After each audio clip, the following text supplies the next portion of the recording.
జిల్లాలో పార్టీ ఫిరాయింపుల వ్యవహారం దుమారం రేపుతోంది. నగర కార్పొరేషన్ వ్యవహారంలో 15 సంవత్సరాలుగా కైవసం చేసుకుంటూ వస్తున్న వైసీపీ శ్రేణులకు బీటలు వారే విధంగా టీడీపీ వ్యూహాలు రచించింది. మొన్నటికి మొన్న జరిగిన సర్వసభ్య సమావేశంలో కడప మేయర్ టీడీపీ శాసనసభ్యురాలు మాధవిరెడ్డిని అవమానించారని భావిస్తున్న అధికార పార్టీ నేతలు మేయర్ పదవికి ఎసురు పెట్టే విధంగా అడుగులు వేస్తున్నట్లు తెలుస్తోంది. ఇప్పటికే కడప కార్పొరేషన్ నుండి 7 కార్పొరేటర్లు టీడీపీ తీర్థం పుచ్చుకునేందుకు ముఖ్యమంత్రి చంద్రబాబు వద్దకు వెళ్లారు. మరి కొంతమంది కార్పొరేటర్లు కూడా పార్టీ మారతారన్న సమాచారంతో ఎంపీ అవినాష్ రెడ్డి రంగంలోకి దిగారు. వారిని బుజ్జగించే ప్రయత్నాలు కొనసాగిస్తున్నారు. ఇదే అంశానికి సంబంధించి కడప జిల్లా నుండి మా ప్రతినిధి యూసఫ్ మరింత సమాచారాన్ని అందిస్తారు. దివంగత ముఖ్యమంత్రి వైఎస్ రాజశేఖర రెడ్డి ఏర్పాటు చేసినటువంటి పురపాలక మండలి నుండి కార్పొరేషన్ హోదా కల్పిస్తూ తీర్మానం చేశారు. అప్పటి నుండి కూడా పాలక మండలి అటు కాంగ్రెస్ తర్వాత వైసీపీగా కొనసాగుతూ వస్తూ ఉన్నాయి. ఈ నేపథ్యంలో 3 దఫాలుగా మొదటి మేయర్ ఎవరైతే సొంతం మాజీ ముఖ్యమంత్రి దివంగత నేత రాజశేఖర రెడ్డి బామర్ది రవీంద్రనాథ్ రెడ్డి వ్యవహరించారు. తర్వాత బీసీ నాయకుడు జెడ్పీ చైర్మన్గా కొనసాగినటువంటి సురేష్ బాబుకు అవకాశం కల్పించారు. ఆయన కూడా 3 దఫాలుగా కంటిన్యూషన్గా కొనసాగుతున్నటువంటి నేపథ్యం.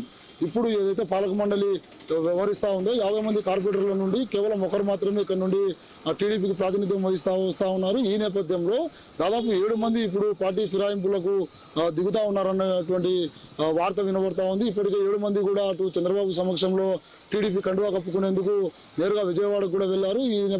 ఈ వారం అంతా కూడా కడప కార్పొరేషన్లో ఒక పెద్ద దుమారంగా మారింది. దాదాపు జిల్లాలో వైసీపీకి బీడలు వాడుతూ ఉన్నాయని చెప్పేసి అటు టీడీపీ నాయకులు ఆరోపిస్తూ ఉంటే, లేదు మా యొక్క స్థానం పదిలంగానే ఉంది, మీరే మా వారికి ఆశ చూపి పార్టీ ఫిరాయింపు చేస్తూ ఉన్నారు, వారిపై బలప్రయోగం చేస్తూ ఉన్నారు, వారిపై కేసులు నమోదు చేస్తామని చెప్పేసి బెదిరింపులకు పాల్పడుతూ ఉన్నారు అన్నటువంటి వాదన అయితే పాలక మండలి వినిపిస్తూ ఉంది.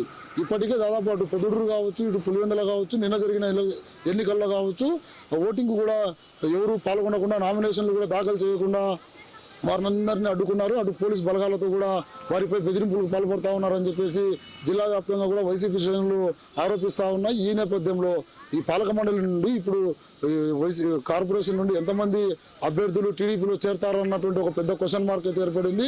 దీనికి ఉదాహరణగా నిన్న మొన్న ఒక వారం క్రితం జరిగినటువంటి పాలక మండలి సమావేశంలో కడప శాసనసభ్యురాలు మాధవిరెడ్డిని ఇక్కడ ఒక కుర్చీ తీసేశారన్నటువంటి ఒక ఆరోపణలతో ఆమె సీరియస్ అయ్యారు. ఇప్పుడు పార్టీలోకి వచ్చేవారిని ప్రోత్సహిస్తూ ఉన్నారు. కార్పొరేటర్లందరినీ కూడా చేజిక్కించుకోవాలి, రానున్న రోజుల్లో ఈ యొక్క కార్పొరేషన్ పీఠంలో పాగా వేయాలన్నటువంటి ఆ ధోరణిలో ఆమె ముందుకు వెళ్తా ఉన్నారు అనేటువంటి వాదన అయితే అటు టీడీపీ నాయకులు కూడా భావిస్తూ ఉన్నటువంటి పరిణామంగా చెప్పవచ్చు.